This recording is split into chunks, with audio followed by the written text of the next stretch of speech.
tamaşaçılar, Talk TV televiziyasında siyasi baxış verilişi efirdədir. Bugünkü verilişimizin qonağı Azad Vətən Partiyasının sədri Akif Naldır. Akif bəy, xoş gördük. Salam, xoş gördük. Akif bəy, bilirsiniz ki, regionda siyasi vəziyyət gərgindir. Xüsusilə Azərbaycanın xarici siyasətində də müəyyən konfliktlər olunur. Və artıq bilirsiniz ki, təyyarə qəzasına bağlı Rusiya ilə də münasibətlər kəskin idi. İndi Azərbaycan və Rusiya arasında müəyyən münasibətlərdə normallaşma prosesi gedir. Siz Vladimir Putin və Azərbaycan prezidenti arasında da telefon danışıqları olub və 9 Mayda Azərbaycan prezidentini hərbi parada dəvət edib. Siz Azərbaycanın bu hərbi paradda iştirak etməsini necə qiymətləndirirsiniz? Bu günləri Qərbdən Rusiya qarşı sosial şəkildə sanksiyalar var. Rusiya-Ukraynaya qarşı hərbi işğalı davam etdirir. Belə situasiyada Rusiya-Azərbaycan əlaqələri, Rusiyanın keçirdiyi parad, Qərbdə Azərbaycana qarşı münasibət necə ola bilər? Bir də burada Azərbaycan və Ermənistan liderlərinin də görüşü gözlənilir və necə baxırsınız? Rusiya, Ermənistan, Azərbaycan arasında vasitəçiliyə ehtiyac var mı Rusiyanın? 9 may paradında iştirakla bağlı, tədbirlərlə iştirakla bağlı bir seçim, bir yol ayrıcı təsəvvürü yaranır. Kimlər orada iştirak edəcək, kimlər iştirak etməyəcəkdir. Bilirsiniz ki, Çin lideri də, onların nümayəndəsi gəlmişdir, Rusiya görüşdü. Onlar gələcəklərinə söz verirlər. Yəni, Rusiya rəhbəri ilə, Rusiya ilə Çin arasındakı bu qarşılıqlı əməkdaşlıq xeyli deyək ki, təsir göstərdiyi münasibətlərə. Çin Rusiyanın yanında olduğunu göstərmək istəyir və həmin deyək ki, tədbirə 9 may tədbirinə gələcəkdir. Amerika prezidenti bir ara məlumatlar yayıldı ki, iştirak edəcəkdir. Düşünmürəm iştirak. Amma sonradan dedik, hələ fikrimiz yoxdur. Hatta oradan da sizlə, mən də sizlə razıyam ki, o qədər də real deyil. Çünki həll olunmamış məsələlər çoxdur. Putin güzəşdə getmir. Deyək ki, öz mövqeyini, vaxtaşını qabardır. Eyni zamanda Rusiya münasibətinə görə xeyli müttəfiqlərini itirməsə də münasibətləri gərginləşir Amerikanın. Ona görə də əlavə bu şəkildə iştirak eləsin və yenidən qıcıqlandırsın özünün müttəfiqlərini, Avropadakı müttəfiqlərini və digər müttəfiqlərini. Yəqin ki, Trump ona getməyəcək, amma Trump deyək ki, məsələn, vəziyyəti istəməyə qərar qəbul edir. Ola bilər ki, qərar qəbul etsin, getsin, amma böyük ehtimalla getməyəcək. Bir də situasiyada Azərbaycanın mövqeyi nədir ibarət olmalıdır. Azərbaycan müstəqil siyasət yeridir və Qərbin və yaxud Rusiyanın nə deməsinə heç vaxt heç önəm vermir. İstədiyi situasiyada tutaq ki, Qərblə münasibətlərini qurur, özünün dövlət maraqları. Bəzi zamanda deyirlər ki, Azərbaycan balanslaşdırılmış siyasət yeridir. Mən bunu daha doğrusu... Siz indi balanslaşdırılmış siyasət indiki situasiya uyğundur. Mən hesab edirəm ki, bunun adı biraz yanlışdır, balanslaşdırılmış yox. Azərbaycan özünün dövlət maraqlarına uyğun siyasət yeridir.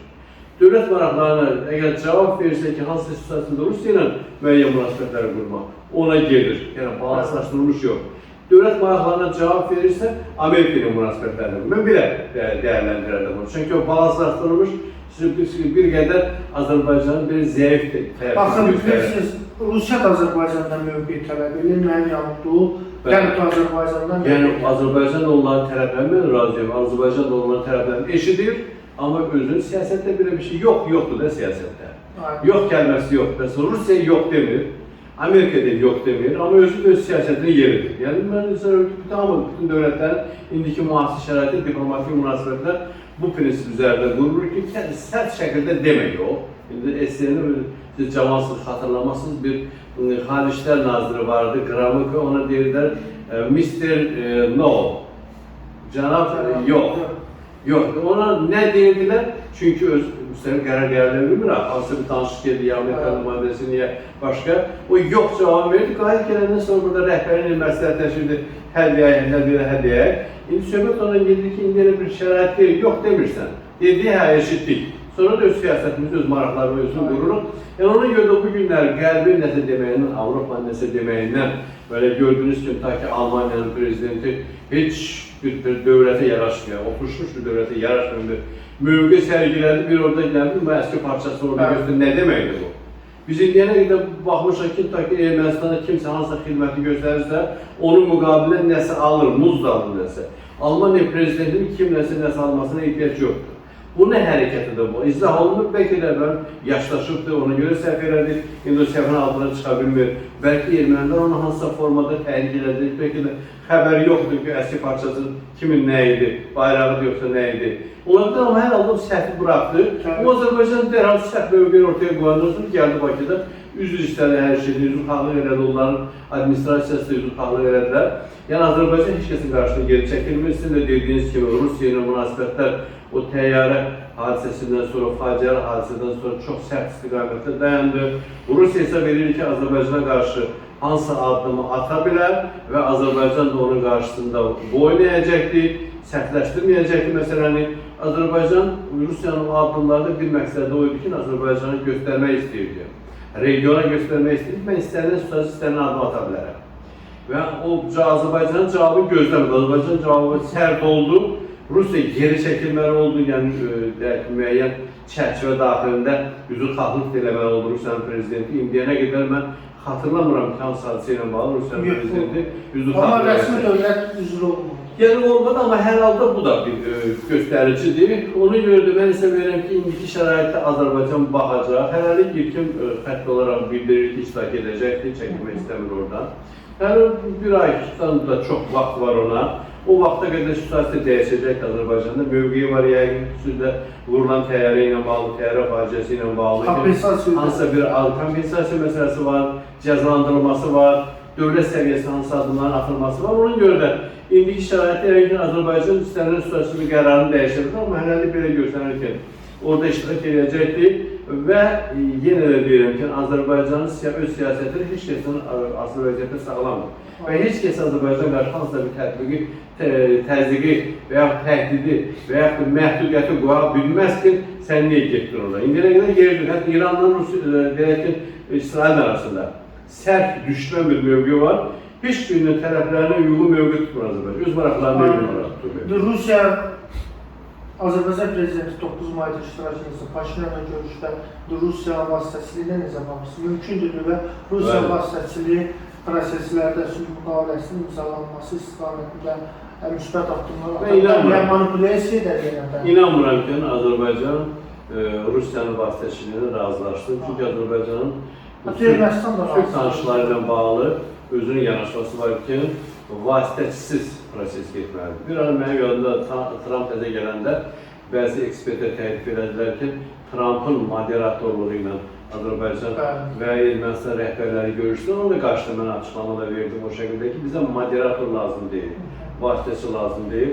Azərbaycan öz mövqeyini ortaya qoydu ki, danışıqlar deyirsiniz ki, Almatı Astanada təşəbbüs elədik, yox demədik, Berlində təşəbbüs elədik, yox demədik. Görüşürük, amma siz özünüzdə orada vasitəçi kimi də təqdim eləməyin. Bir meydança kimi bizə təqdim edirsiniz ki, bu meydançada gəlin görüşün, biz də görüşürük, danışırıq.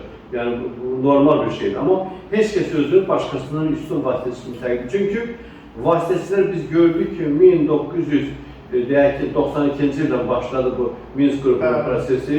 Sonra gəldi 97-nin əvvəllərindən oldu həmsədrlər və gördük ki, o dövrdə də biz onun əleyhinə olmuşuq həmişə. Və ona görə əleyhinə olmuşuq ki, düzgün yanaşma yoxdur. Azərbaycan torpaqları işğal altındadır. Əsas məsələ kimi götürülməlidir ki, bu işğalın nəticələr aradan qaldırılsın. Ona görə biz Minsk qrupuna heç vaxt inanmamışdıq. Və onda da bizə belə deyirlər ki, 3 dənə aparıcı dövlət var dünyanın, Rusiyada, Amerikada, Fransada. Bunlar öz aralarında razılaşdılar, Qarabağ məsələsi həll olunacaq, amma həyat göstərdi, təcrübə göstərdi ki, onlar öz maraqlarını ortaya qoydular. İndi də biz hansısa vasitəçi ehtiyac yoxdur. Rusiyanın ərazisində hansısa Rusiya təşəbbüs edərkən hansısa bir sənəd imzalansın. Mən isə verirəm ki, Azərbaycan həmin sənədi imzalanmasına razılaşmayacaqdır. Ən azından özünü seçdiyi bir ərazi olacaqdır Azərbaycan razılaşsa da. Və yaxud tam neytral bir bayraq qaldırmasın sabahlayın. Ən yaxşı sənəddə olur. O da variantda var. Mən hesab eləmirəm ki, ona da getmiyorlar bir variant. Amma mən hesab edirəm ki, hər halda kifayət edən neytral olan bir ölkə, bugün görürsünüz, məsəl üçün Qazaxıstan, məsəl üçün deyil. Və yaxud deyək ki, Amerika ilə Rusiyanı görürsünüz, Səudiyyə Ərəbistanı seçir, Ərəb Əmirliklərini seçirlər ki, orada görüşür, orada danışıqlar geçir. Bir də sülhdən danışırıq, Akif müəllim. Məsələn, kəşfiyyat məlumatları var ki, kütləvi informasiya vasitələrində də yazır ki, Ermənistan aprel ayında Azərbaycana qarşı hərbi əməliyyatlar, hərbi təxribatlara əl ata bilər və son günlərdə də biz Ermənistan tərəfindən PUA qaldırıldığı bizim döyüş mövqelərində həmçinin atəşkəsin tamamı pozulduğunu görürük. Ermənistan aprel ayı təxribata əl ata bilərmi, müxaribə ola bilərmi yerində? Ola bilər olsun, yəni istisna olunmur, Ermənistan silah-sursatı yığır. Ermənistan hərbi ritorika ilə məşğuldur. Revanşist xətt gedir orada. Ən azından Ermənistanın daxilində Azərbaycana qarşı kim daha radikaldır? Belə bir yarışda gedir. Bilirsiniz ki, bu Gümrüdə son yerli seçkilər keçirildi. Hamı da diqqətlə izləyirdi ki, o seçkiləri kim qalib gəlirsə, bəlkə Türkiyədə belə bir fikir var ki, İstanbul seçkiləri kim götürürsə yerli seçkiləri, o da gələcək, hakimiyyətə gələ bilər. İndi orada da Gümrü ilə bağlı elə bir yanaşma var ki, Gümrü seçkiləri kim götürsə, orada da Paşinyan 36-na qədər faiz səs yığdı. Yəni orada meri seçmək üçün kifayət eləmədi o səs. Amma hər halda səsin çoxunu yığdı. İndi kiminəsə koalisiyaya gedə bilər, yəni Paşinyan bacarır onları. Ona görə də ölkənin daxilində orada Ermənistanda kim daha çox radikaldır Azərbaycana qarşı o yarış gedir.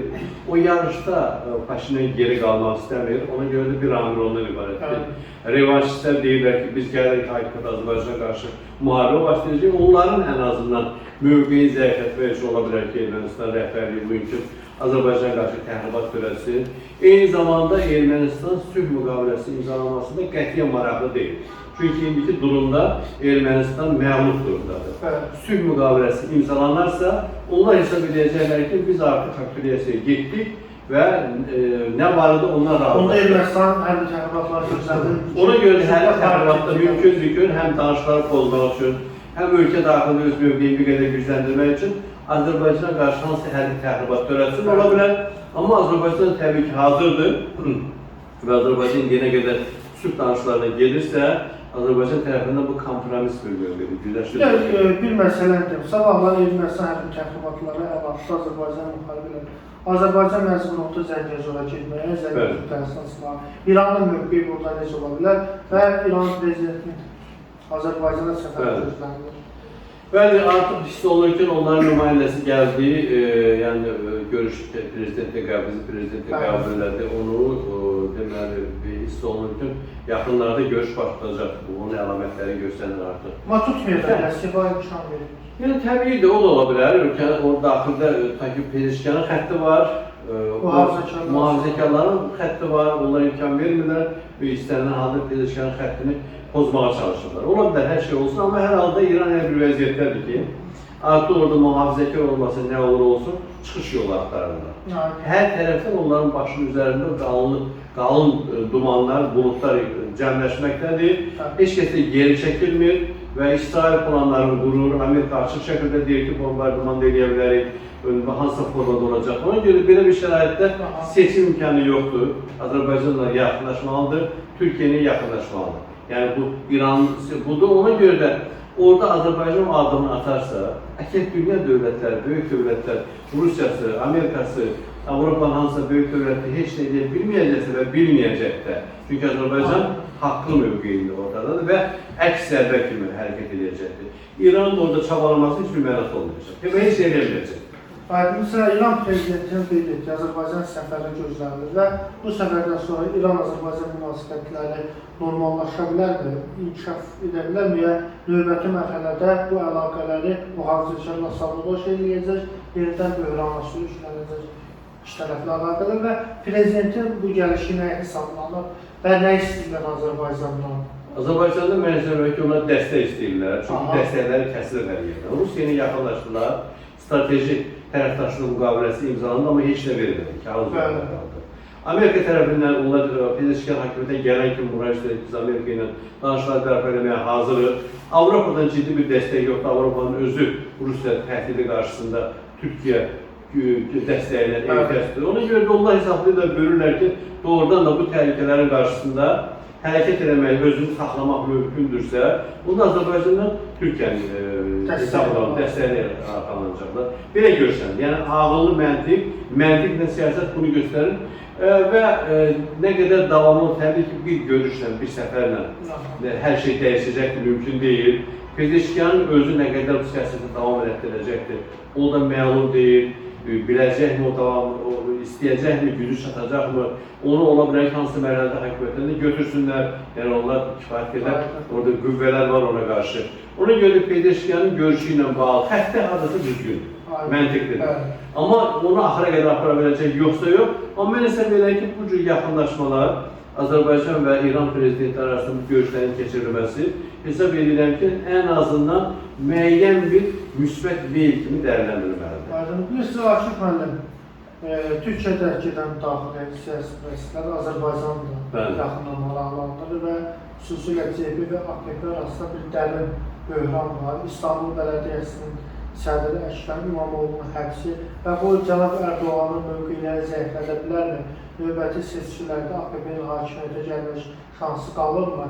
Və bu Türkiyədə, bu daxili siyasi vəziyyətdə AKP öz mövqelərini qoruyub saxlayacaqmı? Yaxud CHP müxalifət növbəti seçkilərdə qalib gələ bilər? Bilirsiniz ki, AKP ilə CHP'nin arasında bir bərabərliyə yaxın bir münasibət var. Son seçkilərdə, istər prezident seçkilərində, istər parlament seçkilərində, bələdiyyə seçkilərində hələ biraz üstünlük qazandı. Onlar 3-4 böyük şəhəri götürdülər. 7 içində böyük şəhərdə daha çox CHP'nin tərəfinə keçib. Bu da CHP'yə olan simpatiya ilə bağlı deyil. İndiki hakimiyyətin siyasətinə, daxili siyasətinə bir etiraz, protest elektoratın mövqeyidir. Çünki bu iqtisadi vəziyyətlər həddindən amma Türk həmişə iqtisadi vəziyyəti də yaxşı olanda da pis olanda həmişə biz görürük ki, Türk əsnafı həmişə narazıdır. Amma bu gün Türkiyədə global cüzdən böyük süpergüzəsi. Türkiyə ilə siz də gelib gəlmişsiniz həmişə son 20 ildə ən azından müqayisə etmə imkanınız var.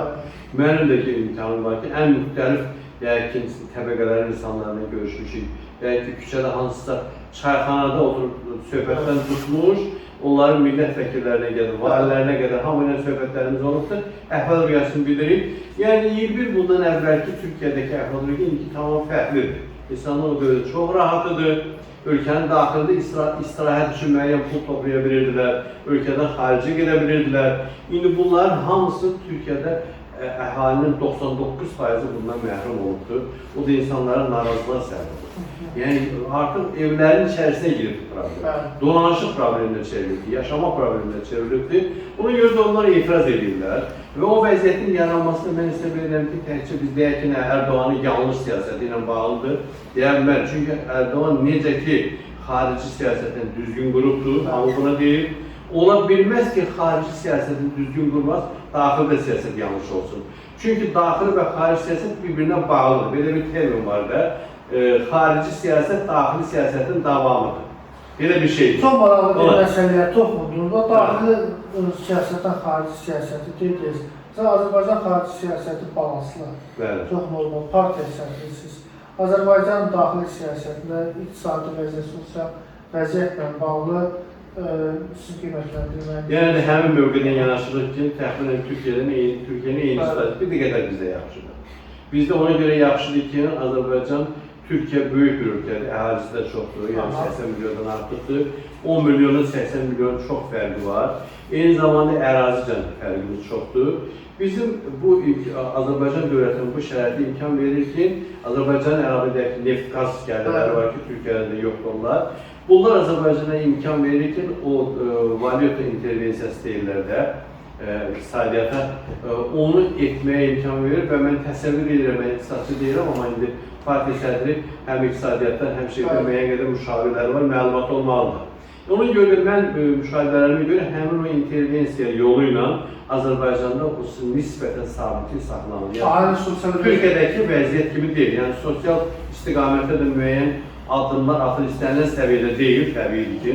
Yəni, insanlar daha çox istəyirlər, daha çox neft gəlirləri var, qaz gəlirləri var. Belə bir dövlətdə, belə bir zəngin dövlətdə insanlar daha yaxşı yaşamaq istəyirlər. Amma indi Türkiyə ilə müqayisə edəndə, hətta Avropanın bəzi ölkələrlə müqayisə edəndə Azərbaycanda müəyyən qədər o səviyyə saxlanılır. amma narazılıq həddindən artıq çoxdur. Mən hesab edirəm ki, Azərbaycandakı proses çatışmayan məsələ, yəni xarici siyasətlə daxili siyasət arasında çatışmayan məsələ Azərbaycanın investisiya siyasəti ilə bağlıdır. Azərbaycan bu günləri özünün daxilində iş yerlərini açmalıdır. İş yerlərini açmaq üçün isə investisiyalar olmalıdır. İnvestisiyalar gəlməlidir. Monopolist insarçı mövqe ən vacib məsələdir. Siz də o sahədə bilirəm ki, sizə özünüzlə yanaşmalarınız var. Aradan götürülməlidir. Çünki bu günləri Azərbaycan öz daxilində hansı bir istehsal təşkil edə bilər. İstehsal təşkil etmək bir problemdir.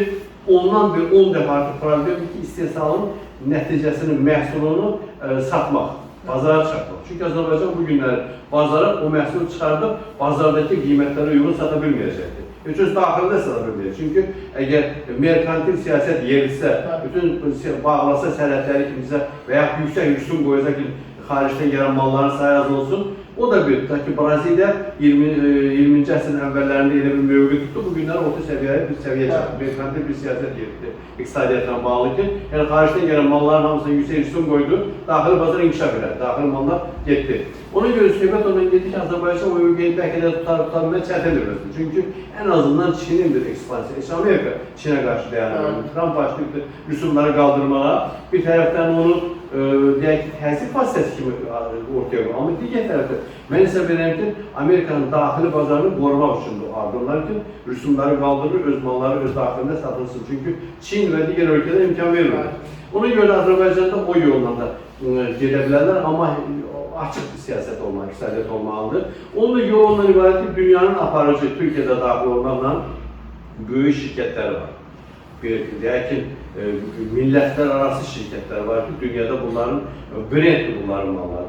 Onların Azərbaycana gəlməsi təmin olunmalı. Yenə deyirəm ki, mən onun içərisində özü ağıllı kəsəni deyirəm ki, onlar burada öz sahələrini açmalıdırlar. Burada bir məsələ həll olunacaq ki, insanların iş yeri olacaq insanlardan kütləvi şəkildə, iş yeri varsa dolanışıq olacaq insan. Bugün ən böyük çətinlik oldu, iş yerlərində insanlar. Gedir, hamısı Sədərək bazarına gedir, iş yeri oradadır insanlar. Ona görə də bu günləri söhbət ondan gedir ki, əgər bu iş yerləri açarsa insanlar böyük məmnuniyyətlə iş yerində gedərlər və o da insanların vəziyyətini bir tərəfdən düzəldər, digər tərəfdən isə Azərbaycanın büdcəsinə pul gələr, o istehsal sahələrində yaranır. Yəni, əsas istiqamətlərdən biri mən istəyirəm ki, odur. Çox sağ olun, dəvətimizi qəbul etdiyinizə görə. Dəyərli tamaşaçılar, bugünkü Talk TV-də siyasi baxış verilişində qonağımız Azadlıq Vətən Partiyasının sədri Akif Naxırdır. Çox sağ olun.